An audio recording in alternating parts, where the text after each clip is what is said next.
ወንድማና ሰላም አለይኩም። ኔትወርክ ምን አዲስ? ያው መግለጫ ወጥቷል። ተስማምታችሁ ነው ወይስ?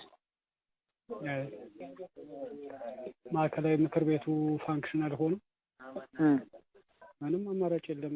ምክንያቱም ወደዛ ተሳብን እኛ ራሳችን በጣም ሰፊ ውይይት አደረግን። ኦልሞስት ከ2 ሰዓት ከ3 ሰዓት በላይ ነው ውይይቶችን ያደረግንበት። እንዲያውም ጊዜ ለኛ አልሰጣችሁንም እኮ። ለየትኛው? ትናንት ጀምሬ እኮ እየነገርኩ ነበር። ለየትኛው? እኛ ቢያንስ በዚህ እንትን ላይ መካተት ነበረብን፣ ሀሳብ ማዋጣት ነበረብን ብያምናለሁ። ቀድሜ እኮ እኔ እየነገርኩ ነበር። የደወልኩኝ በሰዓቱ ውይይት ገና ከመጀመራችን በፊት ደወል አጋጣሚ ያለህበት ቦታ ላይ ምቹ አይደለም። እኛም ትናንትና የሚገርም ሁለተኛውን አማራጭ ሶስቱን በተመለከተ መግለጫ ጻፍ ሁሉ ተብዬ ማታ ሁሉ መግለጫ ስጽፍ አድሬ ጠዋት ላይ ሌላ መልክ ደግሞ ይዞ ሲመጣ ፍላጎቶች እንዲሁም ከዚህ ትንሽ በጣም የሚያስጠሉ እንትኖች ናቸው የነበሩት። እኛንን የተወሰነ ቅርጽ ለማስያዝ ሁሉ የሞከርነው እንጂ ከዚህ በፊት የነበሩት ይሄ የጋራ ፋይናንስ፣ የጋራ ሚዲያ፣ የጋራ ዘመቻ ምናምን የሚሉት አሉ አይደለ? ግን እሱን የተቋም ቅርጽ አስመስሎ ምናምን ለመሄድ መሞከር ማለት ነው። እስከ ተቋሙ ሊቀመንበር ድረስ መርህን ተከትሎ እያንዳንዱ ነገር ከዚህ በኋላ በስምምነት በድልድል ምናምን የሚባል ነገሮች ሁሉ ላይኖሩ ይችላሉ። ሰፊ ውይይቶችን አድርገን ዝም ብሎ ዝሩ ሆኖ ከሚበተን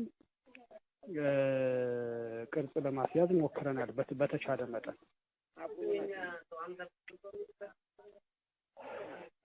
ነው ሊቀመንበር ምናምን የሚለው ዝም ብሎ በማዕከላዊ ምክር ቤት ብቻ እንዲገለጽ ነው የሆነው።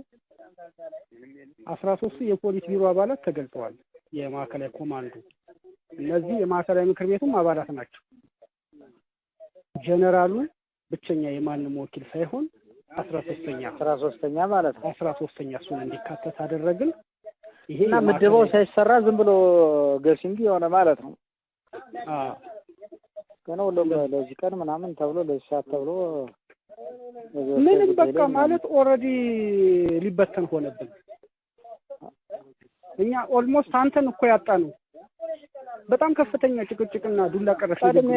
ቀድሜ ነግሬ አይደል ታዲያ ወደ ሌላ ቦታ እየሄድኩ ነው። ኖራ ላይ ኖርም ብዬ ነው የሄድኩ። ቃለም ቀድማ አሳውቀኛልኩ አዳር ነው ማለት አሳውቀኝ። እኛ እኮ ጠዋት ስንት ሰዓት መሰለህ? 2 ሰዓት ነው 3 ሰዓት ነው ያወቅነው። መልካም እንደዛ ሆኖብኝ ነው። ስለዚህ ወደ ኋላ ወደ ዝም ብሎ ወደ እንደገና እኮ ዝም ብሎ አሁን እኮ በስም ደረጃ የተቀመጠ ግን ፋንክሽናል የማይሆን ስራ ማለት እኮ ነው። ሌሎቹ እሺ በቃ